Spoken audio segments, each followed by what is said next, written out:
Selamat siang Bu, saya di sini akan melakukan praktek UTS mata pelajaran PKN.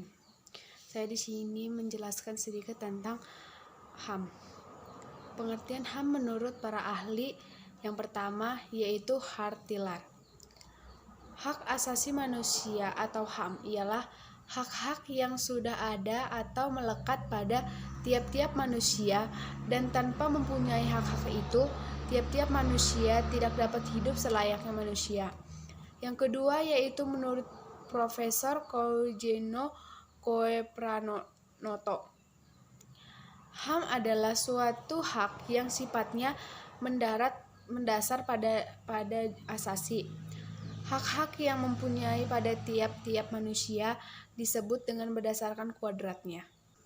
Yang ketiga yaitu menurut John Locke. Hak asasi manusia ialah hak-hak yang secara langsung diberikan Tuhan Yang Maha Esa pada setiap manusia sebagai hak yang kuadrat. Yang keempat yaitu menurut Peter Herbert.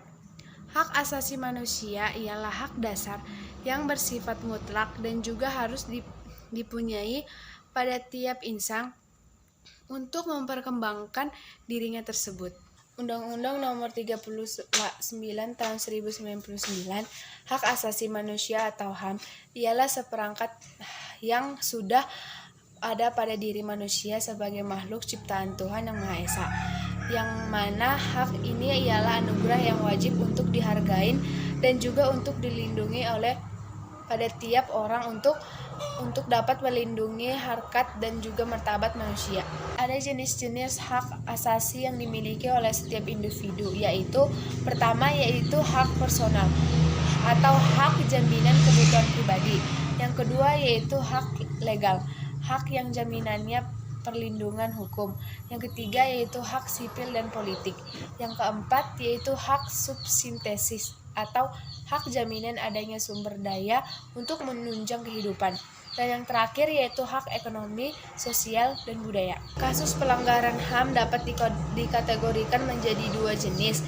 Yang pertama yaitu kasus pelanggaran HAM yang bersifat berat, meliputi pembunuhan massal, pembunuhan semena-mena atau di luar keputusan pengadilan. Yang ketiga yaitu penyiksaan. Yang keempat yaitu kehilangan orang secara paksa. Yang kelima yaitu perbudakan atau diskriminasi yang dilakukan secara sistematis. Yang kedua yaitu ada kasus pelanggaran HAM yang biasa, meliputi pertama pemukulan, yang kedua penganiayaan, yang ketiga pencemaran nama baik, yang keempat yaitu menghalangkan orang untuk mengekspresikan pendapatnya, yang kelima yaitu menghilangkan nyawa orang lain.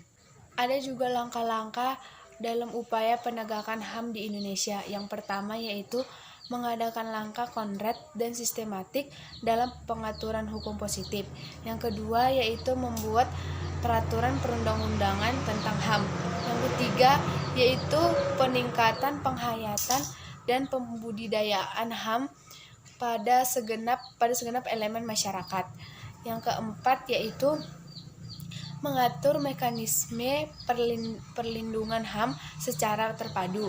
Yang kelima yaitu memacu keberanian warga untuk melaporkan bila ada pelanggaran HAM.